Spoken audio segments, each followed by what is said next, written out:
নমস্কাৰ AN টেলিভিছনৰ সমূহ দৰ্শকক স্বাগতম জনাই ষ্টুডিঅ'ত মই প্ৰস্তুতি বৰদলৈ প্ৰথমে চাওঁহক আজি বাতৰিৰ শিৰোনাম ডিব্ৰুগড়ৰ কাৰাগাৰত আবদ্ধ হৈ থকা অমৃতপাল সিঙৰ চেলত জব্দ হোৱা আপত্তিজনক সামগ্ৰী বুজ লোৱাৰ বাবে ডিব্ৰুগড়ত উপস্থিত আৰক্ষী সঞ্চালক প্ৰধান জিপি সিং ডিব্ৰুগড় বিশ্ববিদ্যালয়ক বহুমুখী শিক্ষা আৰু গৱেষণা বিশ্ববিদ্যালয়লৈ উন্নতিকৰণক ভাৰ্চুৱেলি উদ্বোধন প্ৰধানমন্ত্ৰী নৰেন্দ্ৰ মোদী ডিব্ৰুগড়ৰ চোৰাং গৰুসহ 4 সৰবৰাহকাৰী আটক কৃষ্ণকৈ গৰু চুৰি কৰি নিয়াত আটক কৰিলে স্থানীয় ৰাইজে অসমীয়া সাহিত্য আৰু চলচ্চিত্ৰ জগতৰ অন্যতম পুৰুষা পদ্মশ্ৰী ডক্টৰ ভৱেন্দ্ৰনাথ শইকীয়াৰ জন্মবাৰ্ষিকীত শ্ৰদ্ধা নিবেদন AN টেলিভিছনৰ এতিয়া বিতং বাতৰি প্ৰধানমন্ত্ৰী নৰেন্দ্ৰ মোদীয়ে আনুষ্ঠানিকভাৱে ভাৰ্চুৱেলি উদ্বোধন কৰিলে ডিব্ৰুগড় বিশ্ববিদ্যালয়ক বহুমুখী শিক্ষা গৱেষণা বিশ্ববিদ্যালয় উন্নীতিকৰণৰ ডিব্ৰুগড় বিশ্ববিদ্যালয়ত অনুষ্ঠিত হোৱা উক্ত উদ্বোধনী অনুষ্ঠানত উপস্থিত থাকে বিশ্ববিদ্যালয়ৰ উপাচাৰ্যৰ লগতে ৰাজ্যিক শিক্ষা উপদেষ্টা আৰু কেন্দ্ৰীয় ৰাজ্যিক মন্ত্ৰী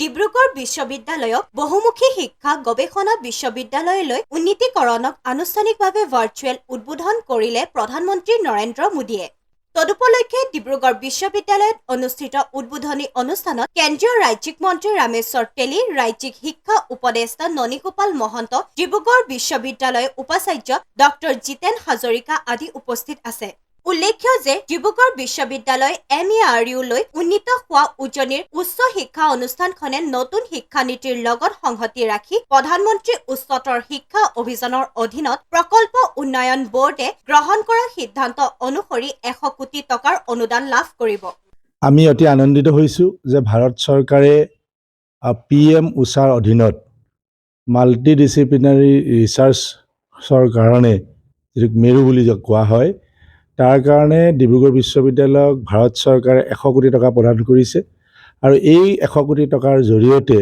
শিক্ষা আন্তঃগাঁথনি ৰিচাৰ্চ এইবিলাকৰ ওপৰত ডেভেলপ কৰা হ'ব আমি ইতিমধ্যে ডিব্ৰুগড় বিশ্ববিদ্যালয়ে ইয়াৰ শিক্ষক শিক্ষয়িত্ৰী বিষয়া কৰ্মচাৰী ছাত্ৰ ছাত্ৰী সকলোৰ লগত মিলি পেলাই আমি এটা প্ৰজেক্ট প্ৰিপেয়াৰ কৰিছোঁ আৰু অহা 3 বছৰৰ ভিতৰত এই প্ৰজেক্টবিলাক সম্পূৰ্ণ কৰিবৰ কাৰণে আমি ইতিমধ্যে এটা আমাৰ টাৰ্গেট ঠিক কৰিছোঁ ইয়াৰ উপৰিও অসম চৰকাৰে আমাৰ ডিব্ৰুগড় বিশ্ববিদ্যালয়ক 100 কোটি টকা আমাৰ মাননীয় মুখ্যমন্ত্ৰী মহোদয় ইয়াৰ ইনফ্ৰাষ্ট্ৰাকচাৰ ডেভেলপমেণ্টৰ কাৰণে 100 কোটি টকা প্ৰদান কৰিছে মুঠতে ভাৰত চৰকাৰ আৰু অসম চৰকাৰ মিলি ডিব্ৰুগড় বিশ্ববিদ্যালয়ক 200 কোটি টকা প্ৰদান কৰিছে আৰু 1965 চনত স্থাপন হোৱা ডিব্ৰুগড় বিশ্ববিদ্যালয়ে পোন প্ৰথমবাৰৰ বাবে এককভাৱে 200 কোটি টকা পাবলৈ কাৰণে এইটো সক্ষম হৈছে এইটো সমগ্ৰ অসমৰ কাৰণে এইটো এটা আমি গৌৰৱৰ বিষয় বুলি আমি অনুভৱ কৰিছোঁ আৰু আমি বিশ্ববিদ্যালয়খনে ভাৰতবৰ্ষৰ নহয় সমগ্ৰ পৃথিৱীৰ ভিতৰতে এখন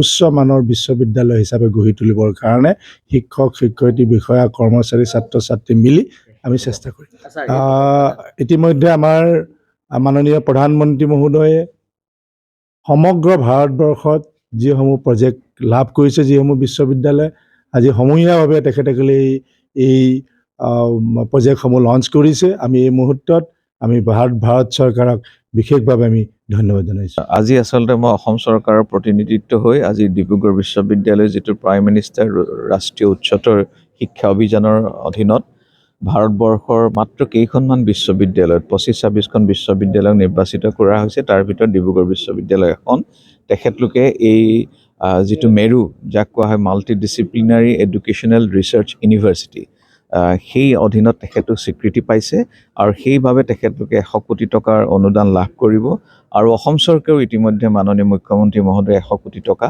ডিব্ৰুগড় বিশ্ববিদ্যালয় আগবঢ়াইছে এইদৰে তেখেতলোকে 200 কোটি টকা পাব আন্তঃগাঁথনি বিকাশ গৱেষণা আৰু উন্নয়নমূলক বিভিন্ন কোৰ্চৰ যাতে ইণ্টাৰডিচিপ্লিনাৰী মাল্টিডিচিপ্লিনাৰী আৰু ক্ৰছ ডিচিপ্লিনাৰী ৰিচাৰ্চ হয় ভাল ইনডেপথ ৰিচাৰ্চ হয় তাৰ পেপাৰ পাব্লিকেশ্যন হয় আৰু তাৰ দ্বাৰা সমাজ আমাৰ দেশৰ যাতে উন্নয়ন তাৰ কাৰণে এই মেৰু ইউনিভাৰ্চিটি হিচাপে ডিব্ৰুগড় বিশ্ববিদ্যালয়ক স্বীকৃতি দিছে ডিব্ৰুগড়ৰ পৰা আইনুল আহমেদৰ ৰিপৰ্ট AN টেলিভিছন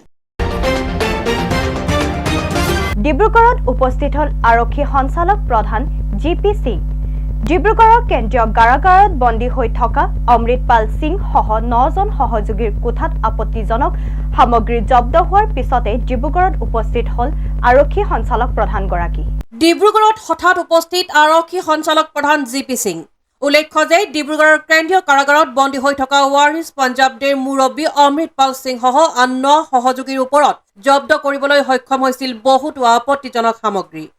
এই সন্দৰ্ভত যোৱা 17 ফেব্ৰুৱাৰীৰ দিনা সামাজিক মাধ্যমত টুইট কৰিছিল আৰক্ষী সঞ্চালক প্ৰধান জি.পি. সিঙে। এইসকল খালিস্তানী নেতাক ডিব্ৰুগড় কেন্দ্ৰীয় কাৰাগাৰত ৰখাৰ পাছতে কাৰাগাৰৰ সন্মুখত সেনা কামাণ্ডোৰ জৰিয়তে বিশেষ নিৰাপত্তা ব্যৱস্থা গঢ়ি তোলা হৈছিল যদিও খালিস্তানী উগ্ৰপন্থী নেতা অমৃতপাল সিং থকা NSA চেলত জব্দ বৃহৎ পৰিমাণৰ চিম কাৰ্ড, টিভি ৰিমোট, 2টা mobile, spy campaign, Bluetooth headphone জব্দ হৈছিল। উক্ত বিষয়ৰ ওপৰত আৰক্ষী সঞ্চালক প্ৰধান জি.পি. সিঙে নিজে টুইট কৰিছিল আৰু ঘটনাৰ বুজ লোৱাৰ বাবে ডিব্ৰুগড়ত আৰক্ষী উচ্চ পদস্থ বিষয়াৰ সৈতে বৈঠকত মিলিত হোৱাৰ সম্ভাৱনা কৰা হৈছে। की जानलेवा की कोशिश की गई उससे जाहिर है कि ये बहुत सीरियस मैटर है। यदि जहाँ पर किसी का नुकसान हो गया, जान का नुकसान हो गया, बसंत सिंह सीरियस कंडीशन में है, हरजीत सिंह सीरियस कंडीशन में है और कुलवंत सिंह राउंड के सीरियस कंडीशन में है, 3 जाने तो सीरियस कंडीशन में हैं। यदि इनका नुकसान हो गया तो उसके लिए सीधे तौर पर भगवंत मान की सरकार जिम्मेवार हो। आपका परिचय क्या है? आप किस मतलब ऐसे आए हैं यहाँ पर? मैं उनका एडवोकेट हूँ, लीगल काउंसिल हूँ। भाई अमृतपाल सिंह का बाकायदा होम डिपार्टमेंट से परमिशन ली हुई है और इसके लिए बाद में मैं पहले भी कई दफ़ा आया हूँ, 5 दफ़ा आ चुका हूँ, तो उसी सिलसिले में आया था। आपका क्या नाम है? मेरा राजदेव सिंह खालसा। आप मेंबर ऑफ पार्लियामेंट? मैं मेंबर ऑफ पार्लियामेंट भी रहा हूँ, एक्स मेंबर ऑफ पार्लियामेंट हूँ संगरूर कॉन्स्टिट्यूंसी से और मैं सीनियर एडवोकेट भी हूँ। 50 ईयर्स मैं कंप्लीट प्रैक्टिस कर ली है। अभी जानलेवा हमला तो जब खुफिया कैमरे लगा दिए, वो बाहर मुलाकात के लिए आए थे तो उस पर खुफिया कैमरे उसमें लगा दिए गए, बाथरूम में भी लगा दिए गए। तो जानलेवा हमला तो किसी समय भी हो सकता है, जहर दिया जा सकता है। भाई अमृतपाल सिंह ने बताया कि उनको जहर दिया जा सकता है, उनको जो बाकी हैं उनको भी जहर दिया जा सकता है, कुछ भी कर सकते हैं, क्योंकि जेल ऑफिसर की इंफॉर्मेशन के बगैर ये पंजाब गवर्नमेंट ऐसे काम कर रही है जिससे साफ है कि उनकी जान लेने की कोशिश की जा रही है। और जो 3 आदमी सीरियस हैं उनकी किसी समय भी जान जा सकती है और that shall be very serious matter, वो बड़ा सीरियस मैटर होगा। उन लोगों के पास से मोबाइल फोन जब्त हुआ था और स्पाई कैमरा वगैरह मिला था। वही मैं कहा है ना, 16 तारीख को तो DC को उन्होंने जेल के सुपरडेंट को ये लेटर दे दिया कि मैं मुलाकात के लिए गया था। जब मैं वापस आया तो मेरे खुफिया कैमरे लगे हुए थे, वहाँ पे जो फोन लगे हुए थे और बाथरूम में भी लगे हुए थे, वो हमारे कब्जे में है। तो आपको दे रहा हूँ क्योंकि खुफिया कैमरे हैं। तो 17 तारीख को जब ये अखबारों में आ गया, पब्लिश हो गया, तो 17 तारीख को उन्होंने झूठी कहानी बना ली कि इनके पास से बरामद हुए। ये जो लेटर अभी दिया गया है आपके हाथ में, ये किसके लिए दिया? उन्होंने जेल डिपार्टमेंट में अपनी स्टैंप ला कर दिया भी हमें 16 को मिल गया था। हाँ। जब 16 को उनके पास था, उन्होंने जेल वालों को बता दिया था कि फिट कर दिए, तो 17 को रिकवरी कहाँ से होगी? ये किसको दिया है? हो गई। ये मुकम्मल तौर पर झूठ है कि उनसे कोई कैमरा मिला, कोई स्मार्टफोन मिला, कोई और मिला, मुकम्मल तौर पर झूठ। ये लेटर किसको दिया है? अमृतपाल ने? ये मेरे को दिया जी। आपको दिया? हाँ, ये जेल के परमिशन के साथ दिया। अमृतपाल ने दिया है? अमृतपाल सिंह ने दिया है। उन्होंने जेल वालों ने कॉपी करके फिर मेरे को थ्रू जेल लिया। किसको एड्रेस किया है? ये लेटर एड्रेस किया है टू जेल सुपरिटेंडेंट, टू असल में एड्रेस किया था टू DC अमृतसर। ডিব্ৰুগড়ৰ পৰা জয় ইছলামৰ ৰিপৰ্ট, AN টেলিভিজন। আজি অসমীয়া সাহিত্য আৰু চলচ্চিত্ৰ জগতৰ অন্যতম পুৰোধা পদ্মশ্ৰী ডক্টৰ ভৱেন্দ্ৰনাথ শইকীয়াৰ জন্মবাৰ্ষিকী। এই জন্মবাৰ্ষিকীত AN টেলিভিছনৰ পৰিয়ালবৰ্গৰে তেখেতক সশ্ৰদ্ধাৰে সোঁৱৰিছোঁ। অসমীয়া সাহিত্য আৰু চলচ্চিত্ৰ জগতৰ অন্যতম পুৰোধা পদ্মশ্ৰী ডক্টৰ ভৱেন্দ্ৰনাথ শইকীয়াদেৱৰ জন্মবাৰ্ষিকীত আমি AN টেলিভিছনৰ পৰিয়ালবৰ্গই তেখেতক শ্ৰদ্ধাৰে সোঁৱৰিছোঁ। তেওঁ অসমৰ সমাজ আৰু সাংস্কৃতিক খণ্ডৰ উজ্জ্বল জ্যোতি। ডক্টৰ ভৱেন্দ্ৰনাথ শইকীয়া আছিল অসমৰ এগৰাকী ঔপন্যাসিক, চুটিগল্পৰ লেখক আৰু চলচ্চিত্ৰ পৰিচালক। সাহিত্য একাডেমীকে ধৰি বহু সাহিত্য বঁটা লাভ কৰাৰ লগতে পদ্মশ্ৰীয়েও স্বীকৃতি লাভ কৰে। শান্তশিষ্ট হৃষ্টপুষ্ট মহাদুষ্ট, যিখন অসমৰ অন্যতম উন্নত আৰু জনপ্ৰিয় শিশু নাটক হিচাপে গণ্য কৰা হয়। ইয়াৰ উপৰিও কবিতা, গল্প, ৰচনা, সমালোচনা, আত্মজীৱনী আদিকে ধৰি সাহিত্য আৰু সংস্কৃতিৰ প্ৰায় প্ৰতিটো দিশতে অৱদান আগবঢ়োৱা এইজনৰ ব্যক্তিলৈ সন্মানজনক প্ৰণাম। News desk report AN television. পুনৰ ডিব্ৰুগড়ত গৰু চোৰ আটক।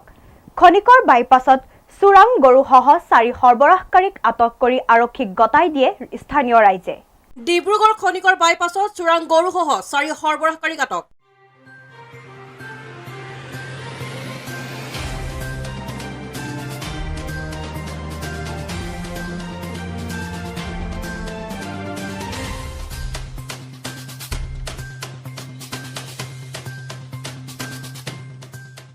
তিনিচুকীয়াৰ ডুমডুমাৰ পৰা AS02 DC 4988 নম্বৰৰ কণ্টেইনাৰ বাহনখনে অবৈধভাৱে 30টাকৈ জাৰ্চি আৰু থলুৱা প্ৰজাতিৰ গৰু অবৈধভাৱে নগাঁৱলৈ সৰবৰাহ কৰিছিল। স্থানীয় ৰাইজে গৰুসহ সৰবৰাহকাৰীক আৰক্ষীক গতাই দিয়ে।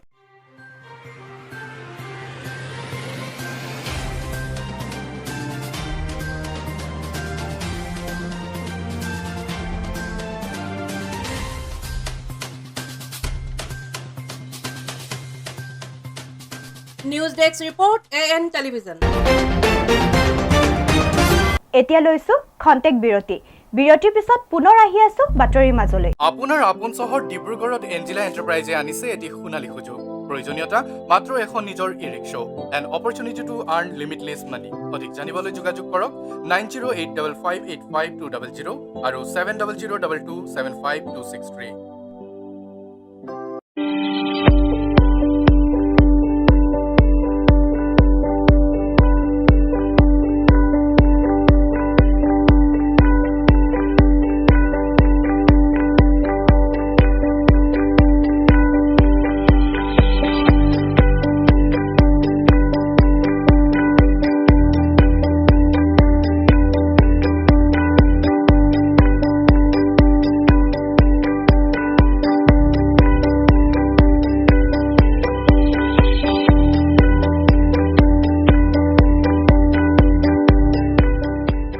পুনৰ আহিছো বাতৰিৰ মাজলৈ। মঙলবাৰে শুভাৰম্ভ হ'ল গুৱাহাটীৰ পাণ্ডু বন্দৰৰ পৰা ডিব্ৰুগড় বগীবিলত পেছেঞ্জাৰ কাম কাৰ্গো টাৰ্মিনেলৰ। সমান্তৰালকৈ ডিব্ৰুগড়ৰ মানকটা চাহ বাগিচা খেলপথাৰত অনুষ্ঠানত শুভাৰম্ভণি অনুষ্ঠানত উপস্থিত থাকে কেন্দ্ৰীয় ৰাজ্যিক মন্ত্ৰী ৰামেশ্বৰ তেলী, বিধায়ক প্ৰশান্ত ফুকনৰ লগতে বহুকেইজন গণ্যমান্য ব্যক্তি। অসম তথা উত্তৰ পূৰ্বাঞ্চলৰ আভ্যন্তৰীণ জল পৰিবহণ খণ্ডক ত্বৰান্বিত কৰি আজি গুৱাহাটীৰ পাণ্ডু বন্দৰৰ পৰা ডিব্ৰুগড়ৰ বগীবিলত পেছেঞ্জাৰ কাম কাৰ্গো টাৰ্মিনেলৰ শুভাৰম্ভণি। বগীবিলৰ এই টাৰ্মিনেলে উজনি অসম আৰু অৰুণাচল প্ৰদেশৰ চাহ, পলিমাৰ, কয়লা, সাৰ আদি ব্যৱসায়ৰ পৰিসৰ বৃদ্ধি কৰিব। পাণ্ডুৰ সমান্তৰালকৈ ডিব্ৰুগড়ৰ মানকটা চাহ বাগিচা খেলপথাৰত অনুষ্ঠিত শুভাৰম্ভণি অনুষ্ঠানত কেন্দ্ৰীয় ৰাজ্যিক মন্ত্ৰী ৰামেশ্বৰ তেলী, বিধায়ক প্ৰশান্ত ফুকন, চক্ৰধৰ গগৈ, অসম পৰ্যটন নিগমৰ অধ্যক্ষ ঋতুপৰ্ণ বৰুৱা, ডিব্ৰুগড় উন্নয়ন প্ৰাধিকৰণৰ অধ্যক্ষ অসীম হাজৰিকা, পৌৰসভাৰ পৌৰপতি ডাঃ চৈকত পাত্ৰ, মটক স্বায়ত্তশাসিত পৰিষদৰ মুখ্য কাৰ্যবাহী সদস্য ডেভিড চেতিয়া, বিজেপি ডিব্ৰুগড় জিলাৰ সভাপতি উজ্জ্বল কাশ্যপ আদি উপস্থিত থাকে। নিশ্চয় আপোনালোক গম পাইছেই যে আজি আমাৰ কেবিনেট মন্ত্ৰী সৰ্বানন্দ সোণোৱাল ডাঙৰীয়াৰ যি ডিপাৰ্টমেণ্ট বন্দৰ, জাহাজ, শ্বিপিং, তেওঁৰ ডিপাৰ্টমেণ্টৰ যোগেদি বগীবিলত যিটো জেটি বনোৱা হৈছিল সম্পূৰ্ণ হৈছে আৰু খুব কম দিনৰ ভিতৰত এই জেটিটো নিৰ্মাণ কৰি ওলোৱা হৈছে 6 মাহৰ ভিতৰত, আৰু তাৰ আজি শুভ উদ্বোধন কৰা হৈছে। আৰু তাৰ লগতে আমাৰ নৰ্থ ইষ্টত 6টা টুৰিষ্ট জেটি বনাবৰ কাৰণে ইতিমধ্যে সিদ্ধান্ত লোৱা হৈছে, তাৰো আজি এনাউন্স হৈছে। আৰু ডিব্ৰুগড়ত এটা টুৰিষ্ট জেটি কৰাৰ কথাও ইতিমধ্যে আজি এনাউন্সত কোৱা হৈছে। তো নিশ্চয় ইতিমধ্যে সৰ্বানন্দ সোণোৱাল ডাঙৰীয়াৰ ডিপাৰ্টমেণ্ট ফালৰ পৰা কেইবাটাও গুৰুত্বপূৰ্ণ আঁচনি আজি এনাউন্স হৈছে, আৰু আমি আশা ৰাখিছোঁ কম দিনৰ ভিতৰত এনাউন্স হোৱা যিবিলাক জেটিয়ে হওক বা এক্সটেনশ্যন জেটি যিটো কোৱা হৈছে ডিব্ৰুগড়ৰ যিটো আমি বগীবিলত যিটো জেটি বনাইছোঁ তাৰ এক্সটেনশ্যনৰো আজি ঘোষণা কৰা হৈছে। তো সকলোবিলাক আমি কম সময়ৰ ভিতৰতে নিৰ্মাণ কৰি উলিওৱা হ'ব। সেইকাৰণে মই সৰ্বানন্দ সোণোৱাল ডাঙৰীয়া মোৰ ফালৰ পৰা বহুত ধন্যবাদ জনাইছোঁ। কাৰণ গোটেই ভাৰতবৰ্ষৰ তেওঁৰ ডিপাৰ্টমেণ্ট যোগেদি কাম হৈছে, কিন্তু ডিব্ৰুগড় লোকসভাত নতুন এটা টুৰিষ্ট জেটি ঘোষণা কৰাটোৰ কাৰণে মই তেওঁক ধন্যবাদ জনাইছোঁ। আৰু বগীবিলৰ যিটো জেটিৰ কাম চলি আছিল, আমি ভাবিছিলোঁ হয়তো এবছৰ লাগিব, কিন্তু 6 মাহৰ ভিতৰতে জেটিটো কমপ্লিট হৈ উঠিল। তাৰ কাৰণে মই তেওঁক ধন্যবাদ জনাইছোঁ। আজি তাৰ শুভ উদ্বোধন কৰা হৈছে। ডিব্ৰুগড়ৰ পৰা জয়ৰ সহযোগত আইনুল আহমেদৰ ৰিপৰ্ট AN টেলিভিজন। সোমবাৰে JCI ডিব্ৰুগড় ৰয়েলছৰ উদ্যোগত আসমা উচাইকি অৰ শীৰ্ষক এক অনুষ্ঠান অনুষ্ঠিত হৈ যায়। উক্ত অনুষ্ঠানত মুখ্য অতিথি হিচাপে JCI ইণ্ডিয়াৰ ৰাষ্ট্ৰীয় সভাপতি অংকুৰ ঝুনঝুনৱালা উপস্থিত থাকে। JCI ডিব্ৰুগড় ৰয়েলছৰ উদ্যোগত সোমবাৰে অনুষ্ঠানটোৰ 6ম স্থাপন অনুষ্ঠান আসমা উচাইকি অৰ শীৰ্ষক এক অনুষ্ঠান অনুষ্ঠিত হৈ যায়। অনুষ্ঠানত ৰাচিতা ভাৰতীয়া গাৰুদিয়াৰ নিজৰ কাৰ্যভাৰ পিংকি তৌৰীৰ হাতত অৰ্পণ কৰে।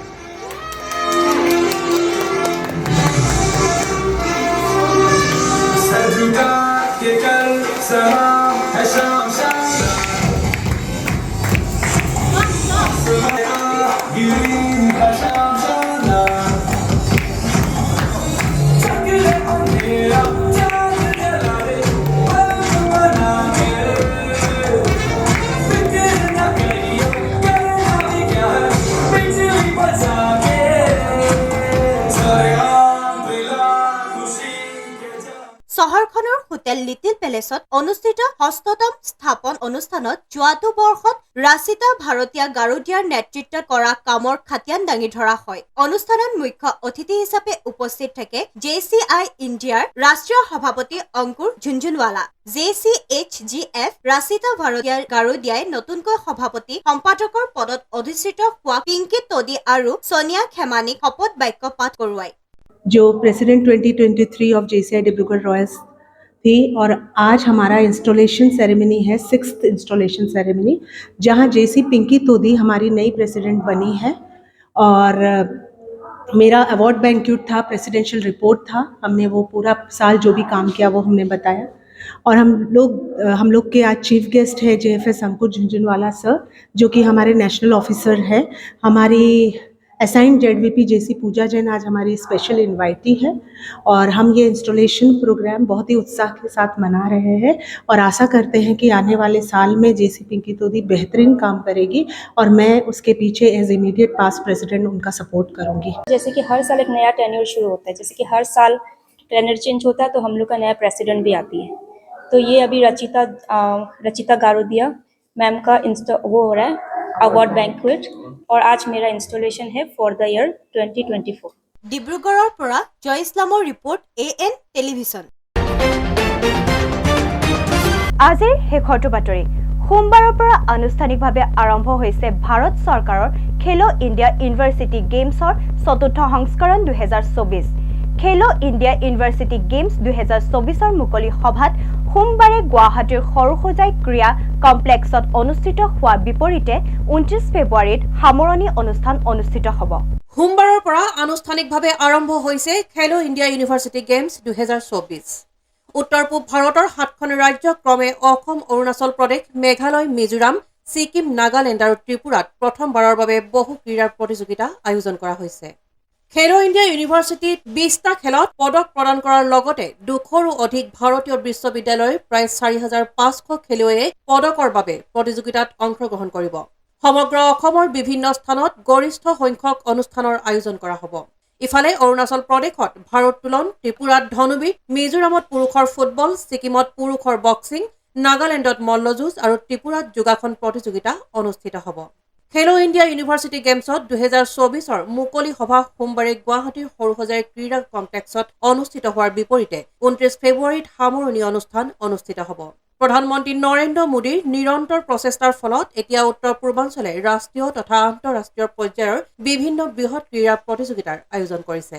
কালি গুৱাহাটীত অনুষ্ঠিত খেলো ইণ্ডিয়া ইউনিভাৰ্চিটি গেমছ 2023ৰ উদ্বোধনী অনুষ্ঠানত 4,544 গৰাকী খেলুৱৈক উষ্ম আদৰণি জনোৱাৰ লগতে এই প্ৰতিযোগিতা অসমৰ ক্ৰীড়া ক্ষেত্ৰৰ বাবে আন এক সফল অভিজ্ঞতা হৈ ৰ'ব। News desk report AN television. আজিৰ বাতৰি ইমানেই। AN টেলিভিছনৰ ষ্টুডিঅ'ৰ পৰা মই প্ৰস্তুতিয়ে ইমানতে বিদায় লৈছো। নমস্কাৰ।